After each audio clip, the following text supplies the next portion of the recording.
tu veux que je donne des news? Ce n'est pas qu'une question de flouze, et tu le sais, ok. Je ne veux pas vivre dans le doute, y'a rien à comprendre au bord du gouffre. Le temps va trancher entre nous. Je t'ai senti partir et j'ai pris les devants. Malgré moi tu m'attires un peu comme un aimant. Et toi tu dis je t'aime comme un caméléon. Je t'ai senti partir et j'ai pris les devants. Malgré moi tu m'attires un peu comme un aimant. Et toi tu dis je t'aime.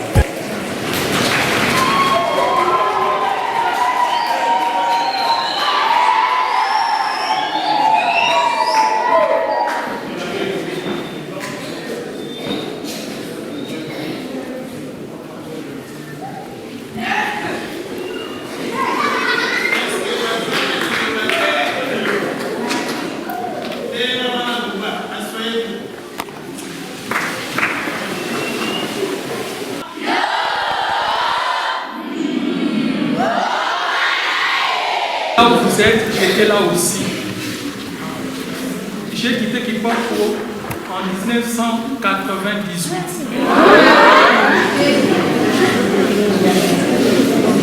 Et maman Tchemou était là. C'est notre maman.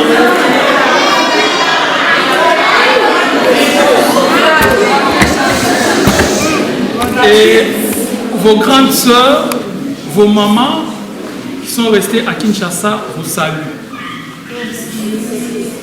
Bon, batata et maman baturi kumagata. Wo Siri yamudibana maleki babetu.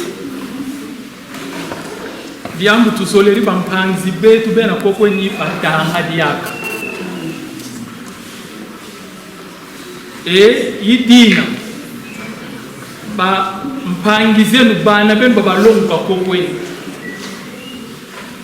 batutumini tuisa tulusa fioti moku tuzeinde bana babet baturi Kinshasa bau ngatu kikai kileni monika fioti mebetu kumagata tamusika kampasi yidina mukimvuga kibetu tuluyindwe libana baba benu banati nakandi bae bio bien ditatu. Et pour nos enfants, nous avons amené des ballons pour vous. Au lycée, vous avez des ballons de basket. Et au collège, vous avez des ballons de foot. Et comme il y a la pandémie de coronavirus, nous avons amené des lave-mains et des savons. Et je vous demanderai, ce que nous faisons, nous voulons aussi que vous puissiez aussi pérenniser ça. Il ne faut jamais oublier là où vous avez reçu une formation pour la vie. Grâce à Kipako, nous sommes ce que nous sommes. Grâce à Kipako. Et nous témoignons ça partout là où nous partons. Et les dons que vous recevez, que vous allez recevoir demain, même vos parents qui sont en Europe ont contribué. C'est-à-dire, nous avons toujours pensé à Kipako. Et même si aujourd'hui nous quittons ce monde, vous, il faut pérenniser ça. Il ne faut jamais oublier là où on vous a appris à lire et écrire. Famille de Thomas. Merci beaucoup, monsieur l'abbé.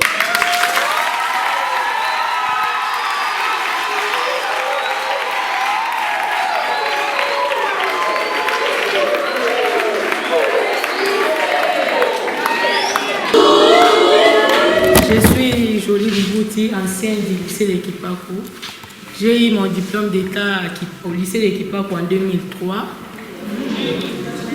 Je suis actuellement membre de l'association LAC. Nous sommes venus apporter quelque chose pour nos frères, nos petites sœurs qui sont ici à Kipako. Comme Yapichua a tout dit, Yapichua a presque dit. Ce que nous allons seulement demander, c'est que quand vous terminez aussi l'école, c'est venir aussi adhérer à l'association, nous accompagner, mettre aussi votre main afin que nous puissions continuer. Il y a beaucoup à faire ici, il y a beaucoup à faire. Nous avons besoin de tout le monde. Nous vous disons aussi merci pour l'accueil que vous nous avez accordé aujourd'hui. Quand nous étions internats, comme Yapitou a dit, maman Timo était là. La sœur Wivine était là quand moi je suis arrivée pour la première fois à Kipaku. C'était elle, notre directrice à l'internat. Je la revois encore ici, c'est une bonne chose. Je remercie tout le monde et je vous souhaite une bonne chance pour le reste.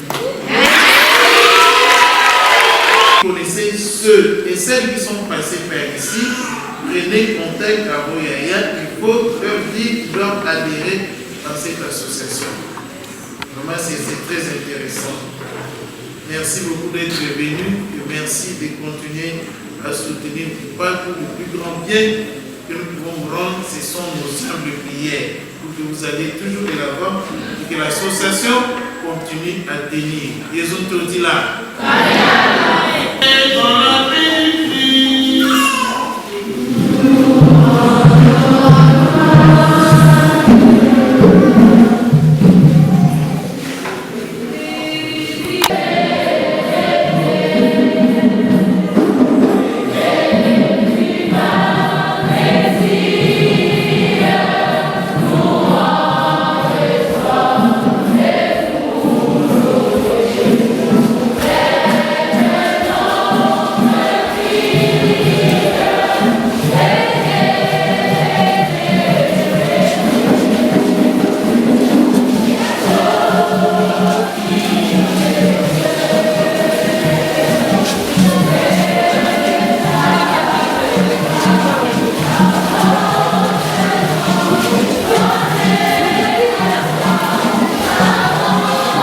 Bonjour à tous, bienvenue dans votre émission avec maman Pierrette Bachinde.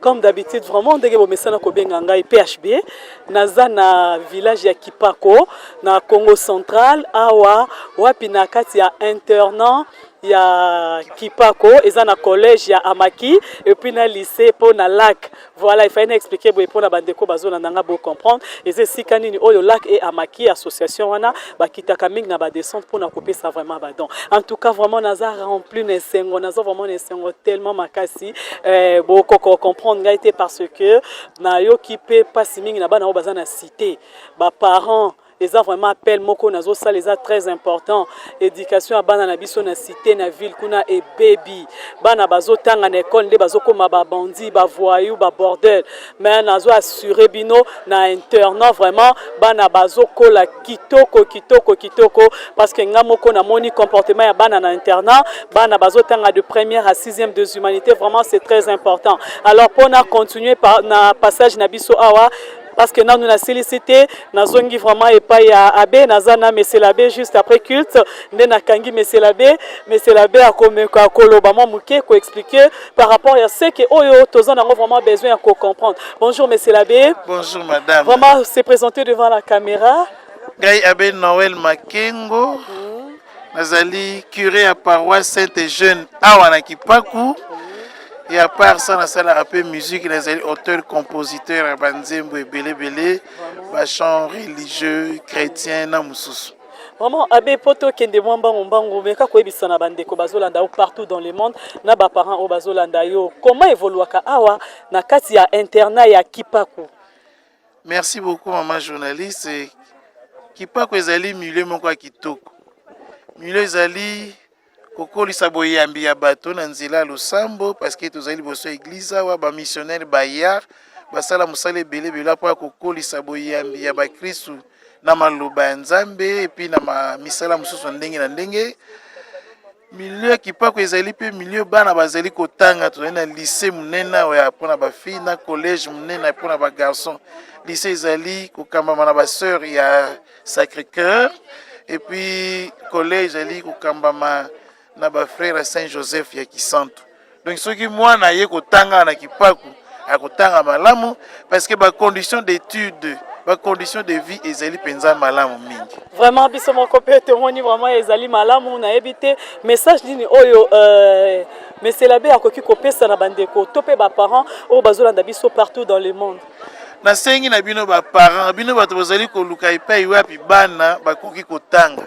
Tala Kipaku milieu ya kitoko ya malamu penza yo ekoki po te bana bako kozo éducation malamu soki bo sepeli bo komisa bana batanga na collège ya Kipaku ezali awa ezali na humanité pédagogique. Puis tozali pe na lycée de Kipako ezali awa ezali na humanité pédagogique na scientifique. Botinda bana bako kotanga na bisika malamu.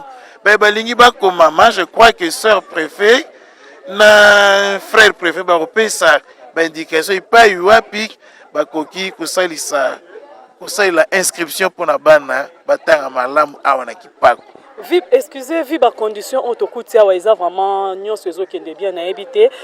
Paroisse Bozan en financement et Outarawa. Puis pour vivre en dengue, c'est un peu de nous expliquer vraiment parce que bateau bazol ndaba mais un peu comprendre. Financement et Outaka pas ba Christ et pas bandé comme thème malamba homme de bonne volonté. Pour tes paroisses quoi tenir parce que paroisse est bandée depuis 1914.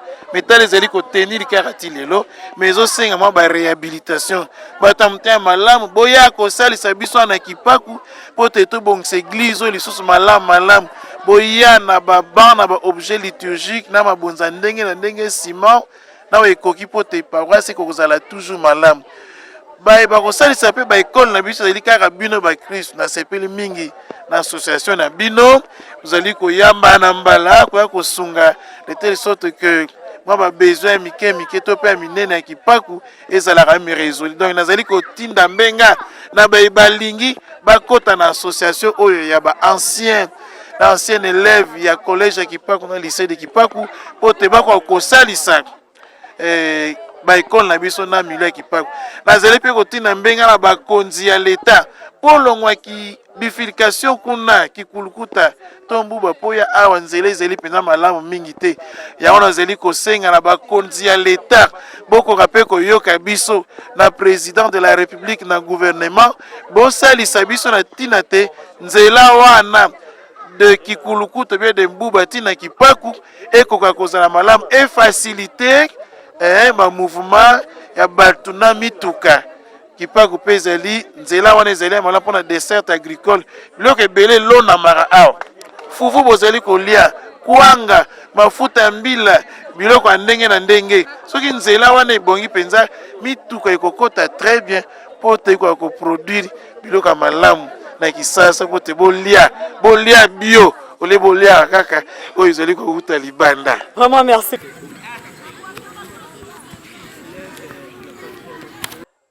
Bandeko balandi vraiment boza pété boza toujours branché liboso ya ba télévision na bino vraiment parce que tozo continuer awa boutaki kozwa lazalaki liboso ya église parce que naza toujours na kati ya internet ya Kipako nazalaki na église tozalaki na bewana ezalaki na sortie maintenant awa na ye na collège bomona na simananga collège à la collège donc naeza awa na collège na ye to mekampe ko sole susu muke na préfet ya collège akoyebisa biso ba inscription elekaka ndenge nini awa na kati ya internat ya Kipaku vraiment nazo kamwa mingi puis na Kinshasa peut-être batu mingi pe babosana est-ce que ba internat existera kaka point d'interrogation mais internat Kipaku ezo exister oye bimisi ba konzebele batebele vraiment tant ba moni biswa et puis esali bango bien ba se retrouver quoi nazana préfet directement bonjour monsieur le préfet. Bonjour maman journaliste.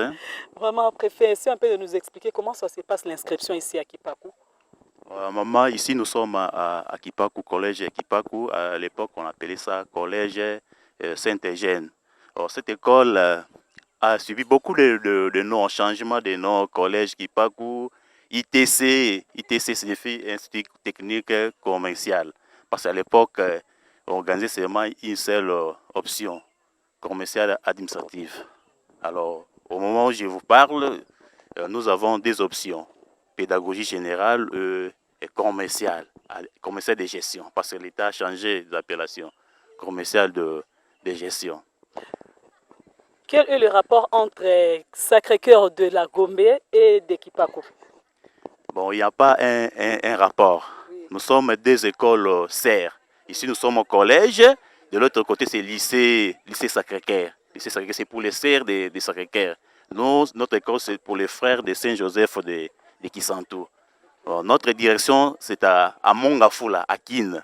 Nous sommes à Mongafula, Kimbondo, à Lemba, et à Kitambo et à Kisantu. C'est notre direction générale à Kisantu. C'est des écoles sœurs, ce n'est pas une seule école. Ok, donc c'est des écoles différentes. C'est des écoles différentes, maman. Vous pouvez un peu parler de difficultés. Quelles sont les difficultés que vous trouvez ici? les difficultés sont légion. D'abord, la route n'est pas praticable. La route n'est pas praticable. On n'a pas d'électricité, de l'eau. Les enfants, pour poser de l'eau, ils descendent à la rivière là-bas. C'est très loin, maman. Donc, il n'y a pas régie des eaux ici. Il n'y a pas de société de régie des eaux. Il y a seulement les puits. Les anciens nous ont aidés pour avoir les puits à gauche et à droite. Mais ce n'est plus à bon état. Ok, tozo continuer na préfet à collège à Zanabisoa.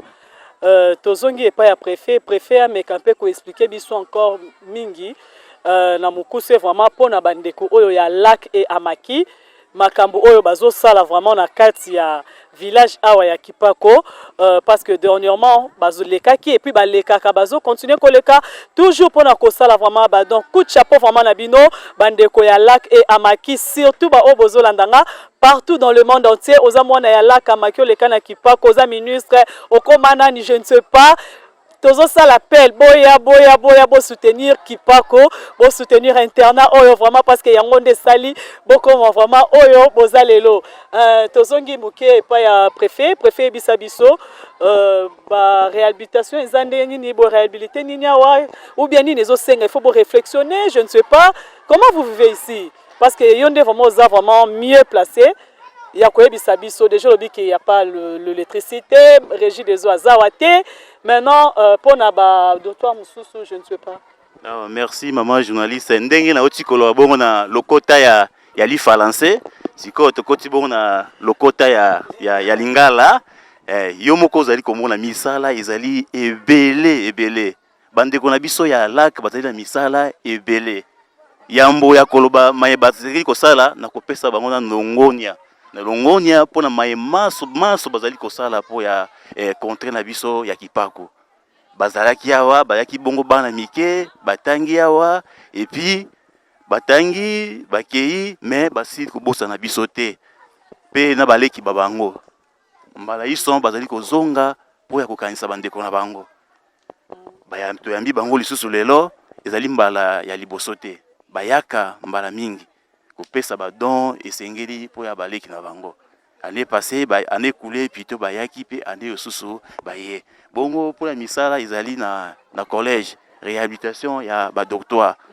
mbula ekonoko soki to pusani pene wana bokomona fondation ya docteur ezali komonana ba porte nyoso bayiba ba fenêtre ezali te mais biso na moyen na biso ya moke tozali kobunda soki ozali komona na musika bazali kotia langi wana bazali kotia ezali bongo effort personnel tozo kozongisa bongo ba bikoteli na ba efelo nyonso oyo basila koyiba tokosenga bongo na ba sien ya lac epai biso vraiment bazali babosa na biso te babosa na baleki babango te tozali bongo na problème ya lokiliki na di français balobi bongo courant tozali bongo na problème ya mai bana bakintaka mosika po kotoka mai na source na population na bana esika moko ezali vraiment malamu te vraiment message l'équipe à Konzamboka vraiment botala Kipako botala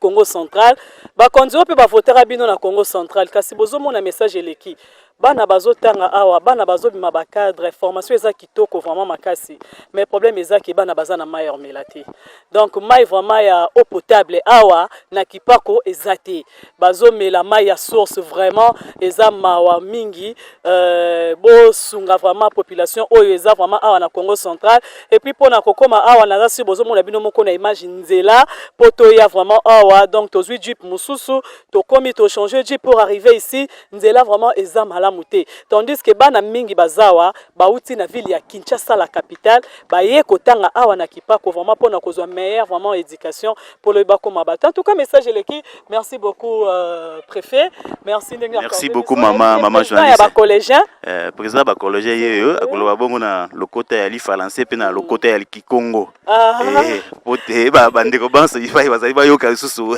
lokota ya biso Kikongo. Je me présente, je me nomme au nom de Massamba Kiboula François, le président des élèves de l'Institut Kipako. Vous êtes en quelle année? Je suis en 6e HP. Alors pour nous ici, nous avons vraiment assez de difficultés. Premièrement, voyez l'état de notre école. Premièrement, je remercie d'abord notre frère Jean de Dimandan. C'est son deuxième année ici à l'Institut Kipaku. L'école n'était pas du tout comme ça. Vous-même vous rappelez, dans l'ancien temps, quand vous étudiez ici, comment était le collège ici? Nous voyons qu'il y a des poteaux, beaucoup de choses. Nous voyons ici, il paraît qu'à l'ancien temps, il y avait la lumière aussi. Mais pour le moment, ici, nous avons assez de difficultés. Nous n'avons même plus des loisirs, que ce que je peux dire. Vous voyez nos dortoirs, nous vivons dans des cas difficiles. Voire même pour puiser de l'eau, nous descendons très loin pour aller chercher de l'eau. L'eau que nous prenons, ce n'est pas aussi l'eau potable. Nous prenons l'eau sale qui nous provoque des maladies. Chaque fois on se rend au dispensaire, rien d'autre maladie que la typhoïde, la malaria. C'est à cause de cette eau-là et ce que nous mangeons qui provoque cette maladie-là. C'est pourquoi je demande à nos anciens qu'ils nous aident, qu'ils nous soutiennent, qu'ils ne nous laissent pas, qu'ils nous soutiennent. Premièrement, arranger pour nous la lumière, même pour étudier. Nous avons vraiment des difficultés pour étudier ici. Vous êtes chaque jour dans le noir? Oui, toujours dans le noir. Il n'y a même pas la lumière. Si vous pouvez nous aider de mettre un infisqué des panneaux solaires pour la lumière, là, ça peut nous permettre, d'étudier facilement parce que nous avons vraiment assez de difficultés. Parce qu'avant de réussir, il faut d'étudier. Parce qu'on dit la répétition est la mère de la science. Alors, quand vous n'étudiez pas, vous ne pouvez jamais réussir. Donc, au moment où nous étudions, ça peut nous permettre de réussir et de faire de bonnes choses quand même. Ok, merci beaucoup, Massa. Et dans nos différents dortoirs, nous n'avons plus de lits, on dort toujours comme ça, on met des matelas sur le pavement. Oui, c'est pourquoi... Amaki est là, Amaki, vous êtes là, écoutez. Oui, président Bébé Mastor, vous êtes là, Yoka et Loyabana, président Bébé Mastor, Bana Bazole, la Mbeto Ezate. Panneau solaire, oui.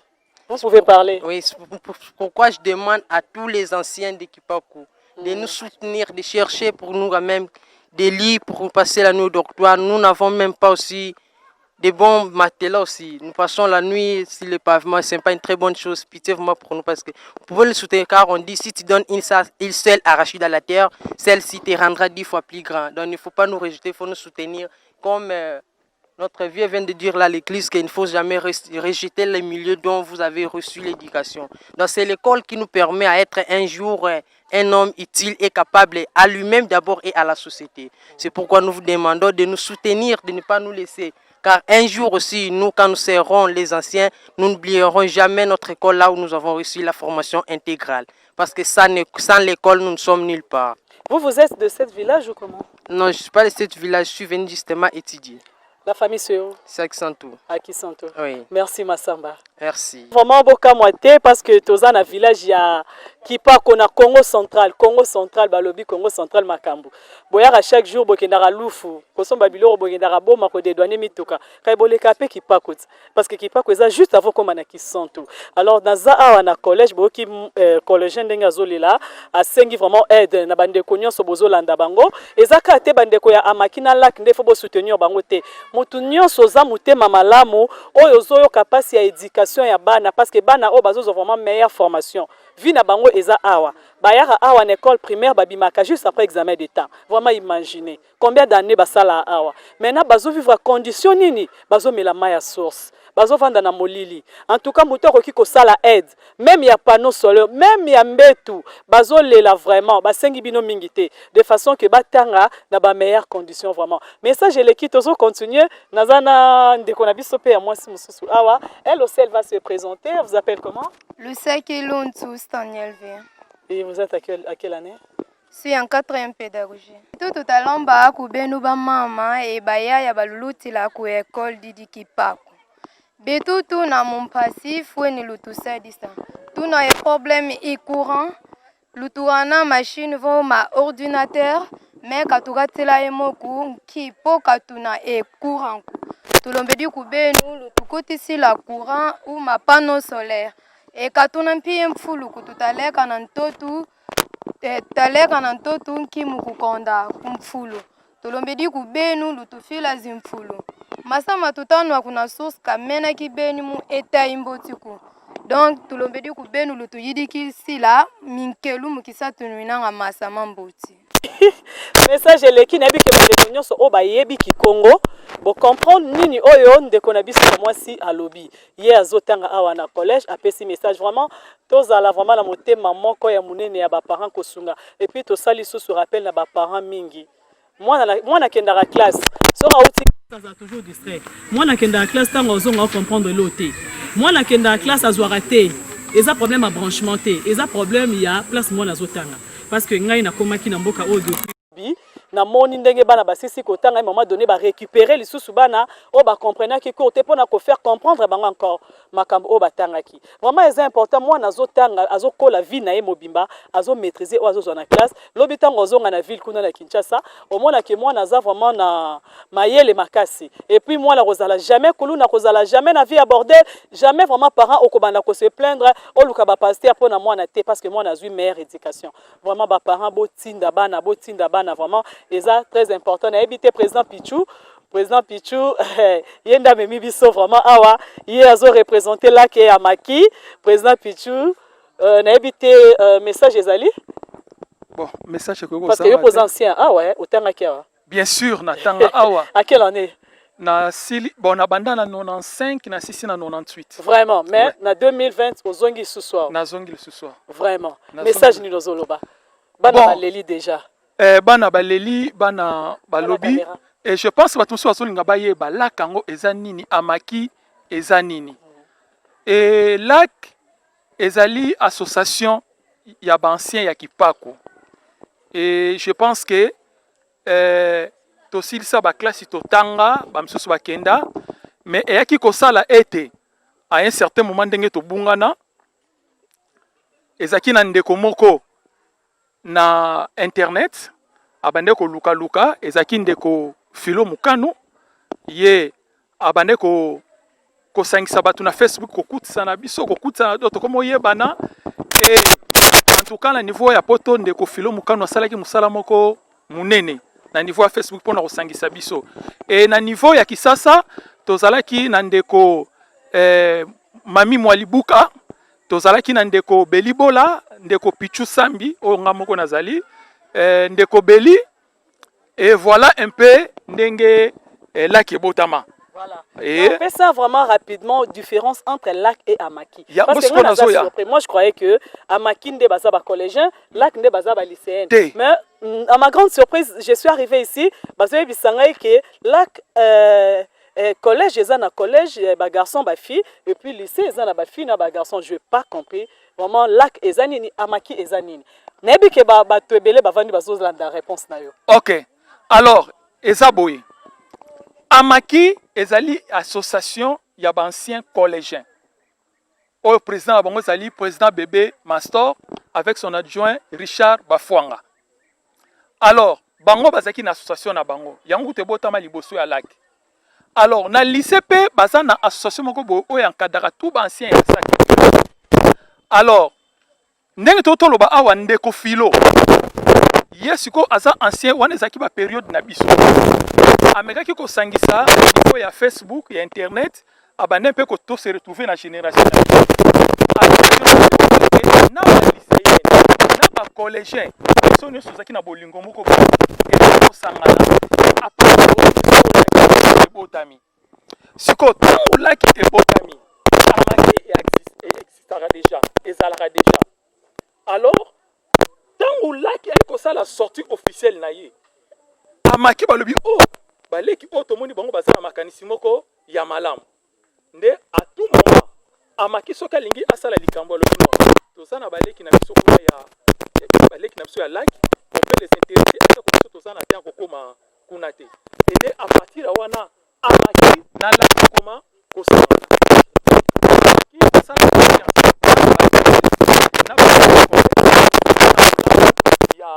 il y a association d'Abisso.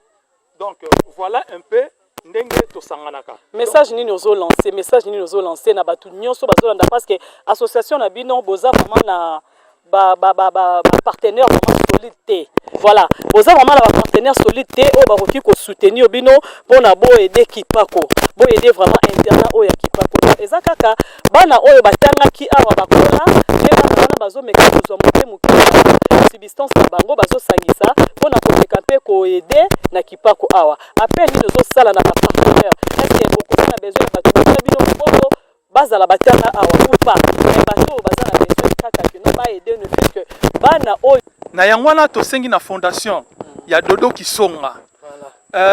tosengi na fondation ya mama Denise Nyakeru, tosengi na fondation ya mama Olive Lembe botala bâtiment école oya munene ebimisa bakonzi enebiso ke na gouvernement oyo ezali ezala ba ministre baza kuna baleka na kipako na boyi kolanga bakombo pesa collectivité pona sengi autorisation na bango te important bakombo ezala ba ministre oyo batanga ana kipako alors botika école oyo ekufa te botika docteur oyo ekufa te tosengi na bino bosala vraiment bo soutenir biso biso étant que Asbel na befort na biso je crois omoni Amaki apesa 50 sacs ya ciment yango esala batonga source yango esali batonga ba toilette babongisa na ciment kuna à part ça lelo oyo bokomona biloko oyo Amaki pe apesi bomona pe biloko pona nini ekipaku ezala malamu. Je pense que ndeko journaliste moko moni formation ya bana ya na bekola bana utaka mboka mais je pense que il y a pas autant de école na mboka. Vraiment merci beaucoup, il y a pas match quand mais c'est situé à lobby. Il y a pas vraiment match na école au monde na kuna moi la 64% au CP là. So vous avez 64, oye ana ki pas 45. Parce que on des formations vraiment na moni bana ba outi Kinshasa ba outi de partout, ba parents pe bazali bana mboka mais bana bazotanga vraiment ils azarté, ils ajoutent pour la meilleure éducation. En tout cas merci beaucoup.